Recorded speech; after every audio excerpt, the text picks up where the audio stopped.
The gleaming halls of the Galactic Military Academy on Zenthor Prime buzzed with activity as students of various species hurried to their classes. The Academy stood as the most prestigious military institution in the known universe, training the brightest minds from across thousands of worlds. In Lecture Hall 7, Professor Xalvor, an 8-foot-tall, 4-armed Zenthorian with iridescent scales, activated the holographic display at the center of the amphitheater. The buzz of conversation among the senior cadets quieted as he swept his gaze across the room. "Today, we begin your final research project," Professor Xalvor announced, his voice resonating through the chamber. "You will investigate a species or conflict that shaped our modern galactic military doctrine." The students perked up. Final projects determine graduation rankings and future postings within the Galactic Defense Force. "You will work in teams of 3, the professor continued, "and team assignments are non-negotiable." A collective groan rippled through the classroom. Professor Xalvor was known for creating deliberately challenging team dynamics. Klizak, a methodical arachnoid with 8 limbs and compound eyes, watched the assignment board with growing dread. When his name appeared alongside Nevia and Draws, he clicked his mandibles in frustration. Nevia, a slender Lumidarian with bioluminescent skin that shifted colors with her emotions, currently glowed a soft yellow of curiosity. Fraz, a bulky Voltaran with metallic gray skin and a permanent scowl, looked equally displeased with the grouping. Team 7, Professor Xalvor called out. "Klizak, Nevia, and Draws. Your research subject, why humans are banned from galactic warfare." The lecture hall fell silent. Then whispers erupted across the room. "Humans, the primitives from Sol 3. What a waste of a final project." Klizak raised one of his appendages. "Professor, with respect, humans are banned because they're technologically primitive and strategically worthless. The answer is obvious." Professor Xalvor's scales shifted to a deep purple. "Is it? Then why are they the only species specifically prohibited from joining any military action by the Council of Worlds? Not restricted, not limited, prohibited." Draws folded his arms. "Everyone knows humans are cowards who can't handle real combat. They still fight among themselves on their own planet." "Everyone knows many things, Cadet Draws," the professor replied. "Your job is to discover the truth. The official records state humans are uniquely unsuited for civilized warfare.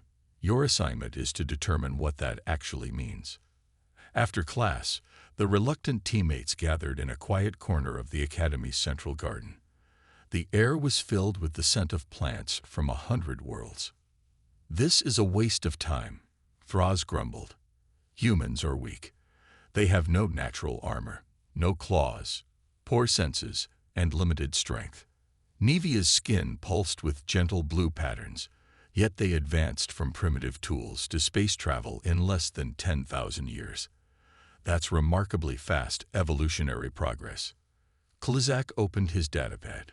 "The official records are strangely limited. Humans were invited to join the Galactic Alliance during the Rigelian conflict 70 years ago. They sent one small battalion." He paused, scanning further.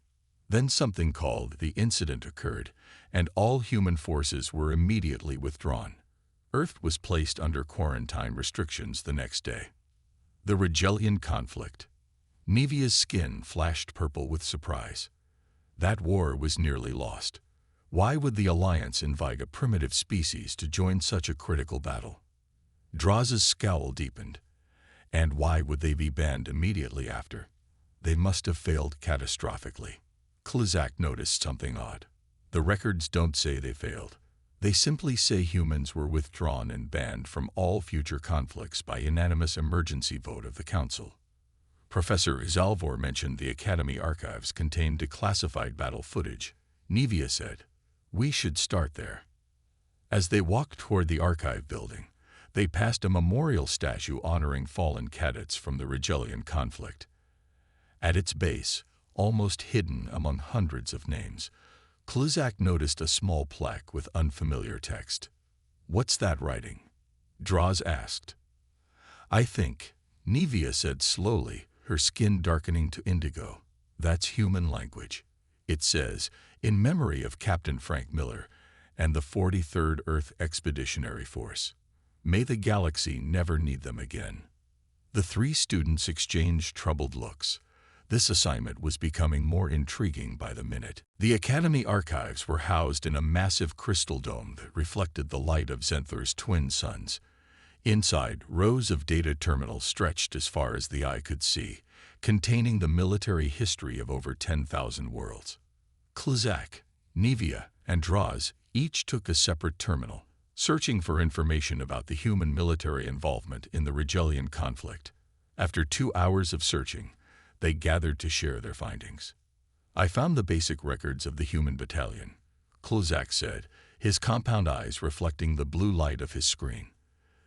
They were led by Captain Frank Miller and Lieutenant Samantha Wells, only 43 soldiers total. Nevia's skin glowed a soft orange as she read from her notes. The Alliance was losing the war against the Regellians. They had already lost 37 systems. The Council was desperate enough to invite Earth to join despite their primitive technology. I found test results from their arrival, Draz added, his metallic skin gleaming under the archive lights. The humans performed adequately in standard combat simulations. Nothing impressive. Their only advantage was their strange ability to adapt quickly to new situations. Klizak clicked his mandibles thoughtfully. But why were they banned? These records show nothing unusual. Nevia's colors shifted to a troubled purple.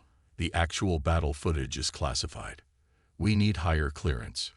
Or we need to break the rules, Draz said with a hint of a smile. Klizak and Nevia exchanged nervous glances.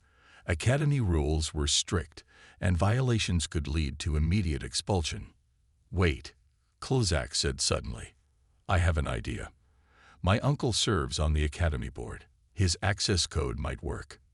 10 minutes later, they were inside the classified section of the archives. The room was small and dark, with only 3 terminals available. Look for anything about the incident, Nevia suggested. Draz found it first. Here's a file labeled Human Combat Assessment, Proxima 9 Engagement. It's the final report before their withdrawal. They gathered around his terminal as the video began to play. The footage showed a standard military briefing room. Captain Frank Miller stood before a group of alien commanders, his uniform neatly pressed, his face serious but calm. Captain Miller is requesting permission to engage the Regellian forces on Proxima 9. Klizak translated the text overlay. The Alliance commanders are hesitant because the humans would be outnumbered 12-1. In the video, Captain Miller spoke with confidence. My team is prepared for this mission. We request permission to proceed. The footage cut to scenes of the human soldiers preparing for battle. They checked their equipment with practiced ease, their movements precise and efficient.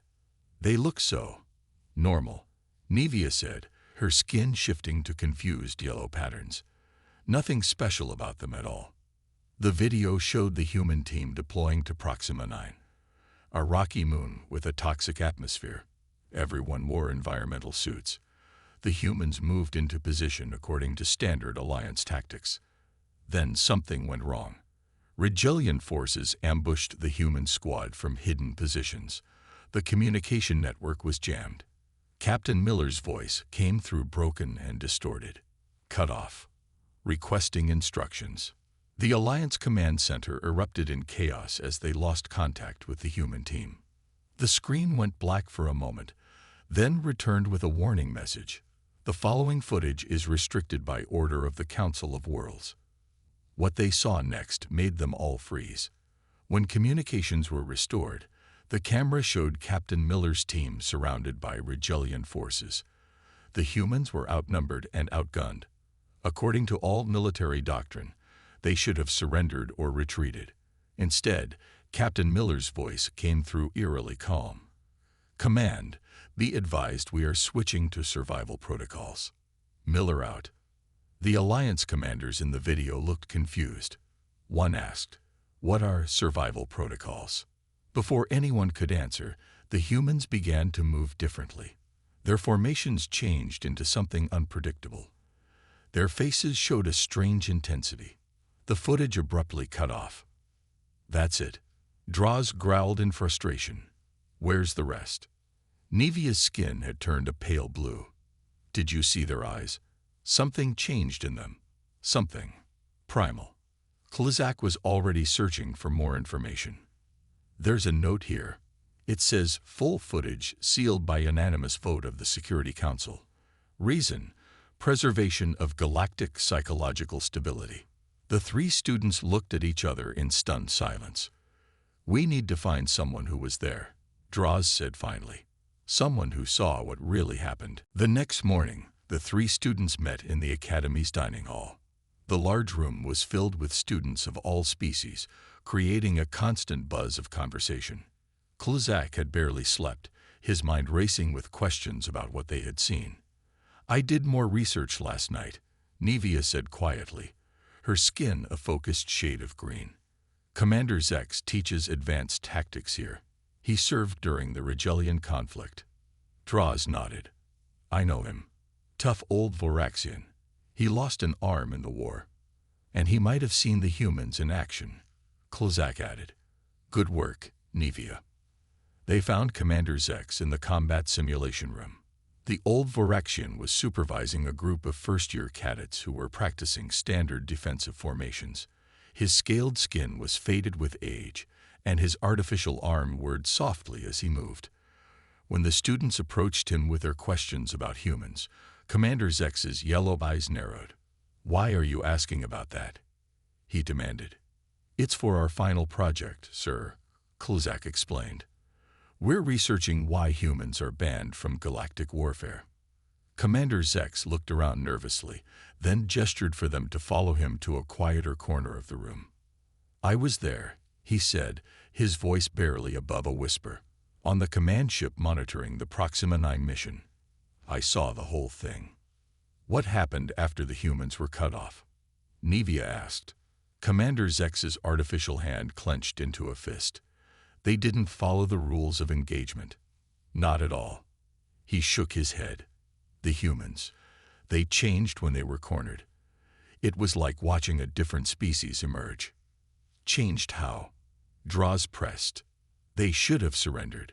Any civilized species would have recognized the tactical situation was hopeless." Commander Zex's eyes seemed to focus on something far away. "Instead, the way they fought, it wasn't right." Before they could ask more questions, the commander's communication device buzzed. He glanced at it and frowned. "I've said too much already. This conversation never happened." He turned away, then paused. "If you're smart, you'll pick a different topic for your project." The three students left the combat room feeling more confused than before. "We need to find the complete footage," Draws said. "I can try to access the secure archives." Klizak looked shocked. "That's not just against Academy rules. It's against galactic law." "Do you have a better idea?" Draws asked. Nevia's skin flickered with patches of worried yellow. "Actually, I might. There's a retired archival assistant named Vril who lives in the city. He might have access to copies of the files." 3 hours later, they sat in Vril's small apartment on the outskirts of the Academy city. The elderly Deterrein's tentacles moved gracefully over his private terminal as he searched through his personal archives. "I kept copies of everything," Vril explained, his voice a gentle hum. "Against regulations, of course, but an archivist never throws away information." He found the file they were looking for and transferred it to their datapad. "Be careful with this. If anyone asks, you never got it from me." Back in Klizak's room, they locked the door and dimmed the lights before playing the footage. It began where the previous recording had ended, with Captain Miller announcing the switch to survival protocols. What they saw next left them stunned. The human soldiers abruptly split into small teams, abandoning the standard formation. They moved in ways that seemed random but were clearly coordinated. Lieutenant Samantha Wells led a team that deliberately vented the moon's toxic atmosphere into areas where Rigelian forces were concentrated. Captain Miller's voice came through clearly. target their psychological weak points. Use the environment. Make them fear the dark. The humans moved with frightening speed and efficiency. They set traps, created diversions, and used the bodies of fallen enemies as psychological weapons. When they fought directly, they targeted nerve centers and vulnerable points with uncanny precision. The Academy library was silent except for the soft hum of data terminals. Klizak, Nevia, and Draws had been searching for information about human history for hours. What they discovered disturbed them deeply. "This can't be right," Klizak muttered, his mandibles clicking nervously. According to these records, humans spent most of their history fighting each other. Nevia's skin had turned a sickly gray as she read through her own findings. They had something called world wars where millions died. Not hundreds or thousands. Millions. Draws looked up from his terminal. Most species in the galaxy had maybe 3 or 4 major conflicts before achieving global peace. Humans had thousands of wars spanning their entire history. That would explain their fighting skills, Klizak said. They had more practice than any other species. Nevia pointed to her screen. "Look at this. A human military concept called guerrilla warfare. It's exactly what we saw in the footage. Small groups fighting against larger forces using surprise attacks and environmental advantages." Draws nodded slowly. "And here's something called psychological warfare. Using fear as a weapon. Creating terror in the enemy." He paused. No wonder the Alliance commanders were so shocked. These tactics violate every principle of civilized combat. Their research was interrupted by Professor Xalvor, who approached their table with a serious expression. "Your team has been accessing restricted files," he said quietly. "The Academy security system flagged your activities." The 3 students exchanged nervous glances. "We were just researching our project," Klizak began, but the professor raised a hand to stop him. "I know what you've been doing," Professor Xalvor said. "And I'm not here to punish you. I'm here to help you understand what you found." He sat down at their table, his scales shifting to a deep blue. "There's someone you should meet, someone who can tell you the truth about humans in combat." The next day, the professor took them to a small medical facility on the outskirts of the Academy grounds. In a private room at the end of a long corridor, they met Galver, a frail Xenthorian, with dull scales and missing limbs. Galver was one of the few survivors who fought alongside the humans on Proxima 9. Professor Xalvor explained. "He's been here ever since, receiving treatment for his injuries and other issues." Galver's eyes were cloudy, but they focused sharply on the students as they entered. "You want to know about the humans," he said. It wasn't a question. "Yes," Nevia answered. "We've seen the footage, but we don't understand what happened." Galver's remaining hands trembled slightly. The humans called it survival mode. When they were cut off and facing certain death, something changed in them. Something ancient took over. "What do you mean?" Draws asked. "Most species evolved diplomacy and cooperation before they developed advanced weapons," Galver explained. "But humans, they evolved as both prey and predator. They spent millions of years where every day was a fight for survival." He closed his eyes, as if seeing it all again. When the communications were cut, Captain Miller gathered us all. He said, "From now on, we fight human style." We had no idea what that meant. Galver's voice grew softer. "Galactic warfare is civilized. It has rules, acceptable casualty rates, designated combat zones, even retreat protocols. The Regelians were following these rules. The humans weren't." "What did they do?" Klizak asked, leaning forward. "They fought to win," Galver said simply, "not to gain political advantage or territory. They fought as if their survival depended on complete victory." He described how the human soldiers moved differently once they switched to survival mode, how they seemed to communicate without words, how they used the environment as a weapon, how they targeted the enemy's psychological weak points. Lieutenant Wells led a team that deliberately contaminated the enemy's water supply, Galver recalled. Captain Miller ordered us to create fake distress signals to draw enemies into traps. They used fallen enemies as bait.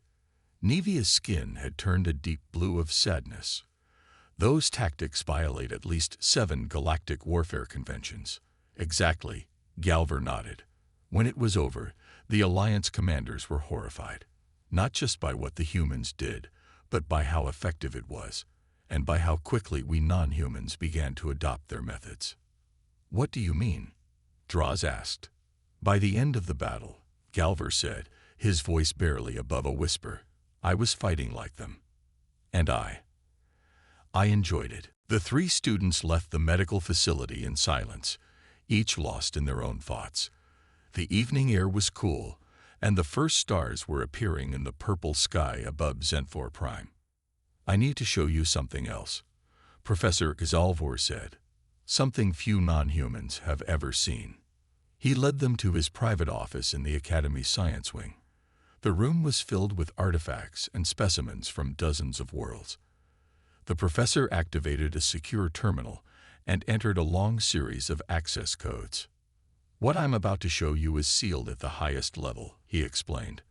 But as your project advisor, I believe you need to see it to truly understand. The screen displayed the medical scans of human soldiers before and during combat. These are brain scans of Captain Miller and Lieutenant Wells. Professor Gazalvor said. The first set was taken during routine combat simulations. The second set was transmitted during the Proxima 9 battle. The students leaned forward to study the images. Even with their limited knowledge of human biology, they could see dramatic differences between the 2 sets of scans. Their brains are changing during combat, Kulzak observed, his compound eyes reflecting the colorful brain images. Exactly, the professor said. When humans enter what they call combat mode or survival mode, their bodies undergo a complex series of changes. Their adrenal glands release chemicals that enhance strength and speed. Blood flow to their muscles increases. Their pain receptors can be temporarily suppressed. Drozd pointed to one area of the scan. What's happening here? That's perhaps the most disturbing part, Professor Gzalvor said quietly. That region is their brain's pleasure center. It's becoming more active during combat. Nevia's skin pulsed with waves of shocked purple. They enjoy fighting. Not exactly, the professor explained. But their evolution rewarded successful combat with pleasurable sensations. It motivated survival behaviors. Most species evolved away from this as they developed civilization. Humans never did. He showed them more data. Humans can make complex decisions faster under stress. Most species experience cognitive decline when threatened. Humans often experience cognitive enhancement. That's why they were so effective, Droz said. They weren't just following training. Their entire biology is optimized for combat. Professor Xalvor nodded. Humans evolved on a death world, fighting for survival against predators, the environment, and each other. For millions of years, only the best fighters survived to reproduce. He pulled up historical records of Earth. While most species developed technology first and warfare later, humans developed weapons alongside their earliest tools. Fighting is integrated into their psychology in ways unique in the galaxy. The professor showed them footage of ancient human combat training. Children as young as 5 years old learning martial arts. Teenagers practicing with weapons. Adults engaged in combat sports for entertainment. No other known species voluntarily fights for recreation, Professor Xalvor said. But humans have dozens of combat sports. They simulate warfare in games. Even their entertainment media glorifies combat. Klizak's mandibles clicked in agitation. So the reason humans are banned is not because they're primitive or ineffective, the professor finished. It's because they're too effective. They're natural warriors in a way no other species is, and that makes them dangerous. Nevia's skin had turned a thoughtful shade of blue. But if humans are such good fighters, why didn't the Alliance keep using them? They were winning the war. That's the most important question, Professor Xalvor said. And the answer lies in what happened after Proxima 9. He pulled up one final file. This is the report from Admiral Zen, who commanded the Alliance forces during that battle. The students read the report together. Admiral Zen had written, "The human approach to warfare is fundamentally incompatible with galactic civilization. Their tactics are too effective. If we continue to employ them, we risk not only winning this war, but changing forever how wars are fought across the galaxy. The cost of victory would be our civilized approach to conflict. All species would be forced to adopt human methods or face extinction." The professor closed the file. The council made their decision the next day. Humans were banned from all galactic conflicts. Earth was placed under quarantine restrictions.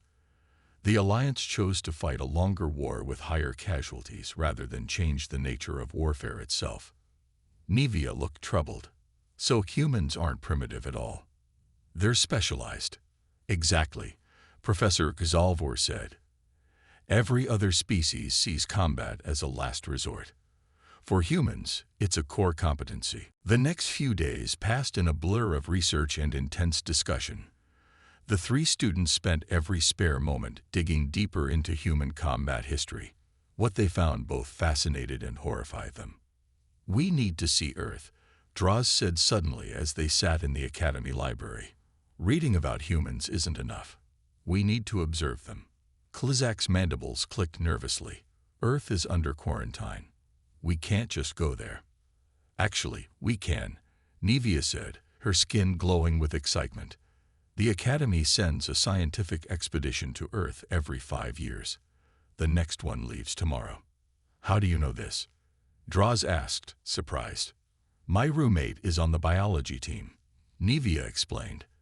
"They study Earth's ecosystems. I could ask if we can join them." 26 hours later, the three students found themselves aboard the research vessel Scientific Discovery, heading toward the Sol system. Professor Gzalvor had approved their participation, calling it field research for their project. "Remember, this is strictly observation," the expedition leader, Dr. Mika, warned them. "No contact with humans. We'll be using cloaking technology and staying in designated safe zones." The journey to Earth took 3 days. As they approached the blue planet, Klizak stared out the viewport in wonder. "It doesn't look like a death world," he remarked. "That's what makes it so dangerous," Dr. Mika said. "Earth has extreme temperature variations, powerful storms, earthquakes, predators, diseases, and limited resources. Species that evolve there must be incredibly adaptable just to survive." The ship entered Earth's atmosphere under full cloaking. They hovered over a region Dr. Mika called North America, then descended toward a large city. "We'll observe from above," Dr. Mika explained. "The ship's sensors can pick up details from this height." The students watched in fascination as humans went about their daily lives. They saw them working, playing, and interacting in peaceful ways. "They seem so normal," Nevia said, her skin a confused yellow. Draws pointed to a group of humans in a park. "Look there. What are they doing?" Dr. Mika adjusted the viewing screen. "That's a martial arts class. Combat training." They watched as humans of all ages practiced fighting moves with discipline and focus. In another area, uniformed humans marched in formation. "Military training," Dr. Mika explained. "Even in peace, humans prepare for war." The ship moved to different locations around the planet. Everywhere they looked, they saw signs of both human creativity and human capacity for conflict. Museums displayed ancient weapons alongside beautiful art. Children played games that simulated combat. Stores sold both toys and weapons. "It's all mixed together for them," Klizak observed. "Creation and destruction. Peace and war." As night fell over one continent, the ship's sensors picked up unusual activity in a remote area. Dr. Mika focused the viewing screen on a small group of humans moving through a forest. They wore camouflage clothing and carried what appeared to be weapons. "Special Forces training," Dr. Mika said. "Elite human warriors." The students watched in silence as the humans moved with incredible stealth and coordination, completely at home in the darkness. They communicated with hand signals, and executed complex maneuvers without speaking. They move like predators, Draws whispered. They are predators, Dr. Mika replied. But they're also builders, thinkers, and creators. That's what makes humans so dangerous and so fascinating. As the ship prepared to leave Earth's orbit, Nevia accessed the ship's database and found something unexpected. Look at this, she called to the others. After the humans were banned from galactic warfare, the Alliance secretly sent observers to Earth. They'd been studying human combat techniques for decades. Klizak scanned the files. They're analyzing human tactics but not sharing the information publicly. Why? Draw's eyes narrowed. Insurance. The Alliance wants to understand human fighting methods in case they ever need them. The ship's communication system suddenly activated. A priority message from Xanthor Prime appeared on the main screen. Professor Xalvor's face looked grave. "Return immediately," he said. "The political situation has changed. The Kryvax Empire has attacked 3 border systems. The Council is meeting in emergency session." As the ship turned and accelerated away from Earth, the 3 students exchanged worried glances. "The Kryvax don't follow galactic warfare conventions," Nevia said quietly, her skin turning a dark, worried blue. "No," Draws agreed. "They fight to win, like humans." Klizak looked back at the blue planet growing smaller behind them.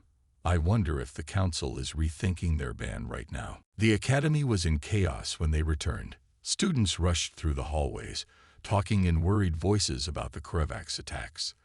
The 3 border systems had fallen in just 2 days, with casualties far exceeding the accepted limits under galactic warfare conventions. Professor Xalvor met them at the landing pad. "Your timing is perfect," he said. "The Academy Council wants to hear your presentation immediately." "Our presentation?" Klizak clicked his mandibles in surprise. "But we haven't finished our research. What you've learned is exactly what the Council needs to hear right now," the professor said. "The Kryvax are not fighting according to conventions. They're fighting to win." 2 hours later, Klizak, Nevia, and Draws stood before the entire Academy Council. The large chamber was packed with instructors, military advisors, and senior officials. The mood was tense. "Begin your presentation," Academy Director Zorn said, his crystalline body reflecting the light from above. Klizak stepped forward. "Our research project was to discover why humans are banned from galactic warfare. What we found surprised us." Nevia activated the main screen, showing the footage from Proxima 9. "Humans aren't banned because they're weak or ineffective. They're banned because they're too effective in ways that threatened galactic stability." The room was silent as they played the footage of Captain Miller's team fighting the Regellian forces. Many council members looked away, disturbed by what they saw.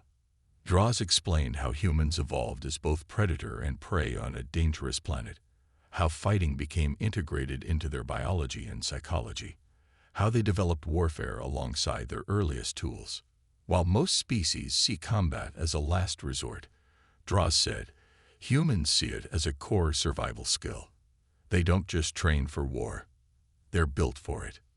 Nevia showed the brain scans of human soldiers. Their bodies actually perform better under combat stress. Their decision-making improves. Their senses sharpen. They can ignore pain and fear in ways other species cannot. One council member raised a hand. If humans are such effective warriors, why didn't the Alliance keep using them against the Regellians? Klizak answered, because the Alliance feared that human combat methods would spread to other species, that the nature of galactic warfare would change forever. The council chamber erupted in debate. Some argued that facing the Kryvax might require human assistance. Others insisted that principles of civilized warfare must be maintained at all costs. Director Zorn raised his hands for silence. "This is not a decision for us to make. The Galactic Council alone can lift the ban on human participation in warfare." A communication officer rushed into the chamber. "Urgent message from Galactic Command," she announced. "The Kryvax have taken 2 more systems. Civilian casualties are." She paused, her voice breaking. Excessive. The room fell silent. Director Zorn turned to the three students. Your research has given us valuable insight. We must now make a difficult choice between our principles and our survival. Later that evening, the students sat in the quiet of the Academy gardens. The news from the front lines grew worse by the hour. The Krivaks were advancing rapidly, ignoring all attempts at negotiation. Do you think they'll contact Earth? Nevia asked, her skin a worried shade of blue. I think they already have, Professor Gazalvor said, joining them. I just received word that a diplomatic shuttle left for Earth 6 hours ago. Draws looked troubled. If they bring humans into this war, everything will change. Klizak finished. The professor nodded. Sometimes principles must be reconsidered in the face of extinction. 3 days later, the students were called to the Academy's main auditorium. The entire student body was present. Director Zorn stood at the podium, his crystalline form glowing with inner light. I have an announcement, he said. The Galactic Council has temporarily lifted the ban on human participation in warfare. A human advisory team will arrive tomorrow to train our forces in alternative combat methods. Murmurs spread through the crowd. Furthermore, Director Zorn continued, as the students who brought this important information to our attention, Klizak, Nevia, and Draws will serve as liaisons to the human team. The auditorium doors opened. A small group of humans entered, led by a tall, serious-looking man. He wore a simple uniform with no rank insignia. This is security consultant Alan Rogers, Director Zorn announced. He and his team will be working closely with our military instructors. As the humans approached the podium, Alan Rogers surveyed the room with calm, assessing eyes. When his gaze fell on the three students, he gave them a small nod of acknowledgement. We come in peace, he said, his voice carrying easily through the large room. But we will teach you how to win a war. A chill ran through the audience. The galaxy was about to change forever.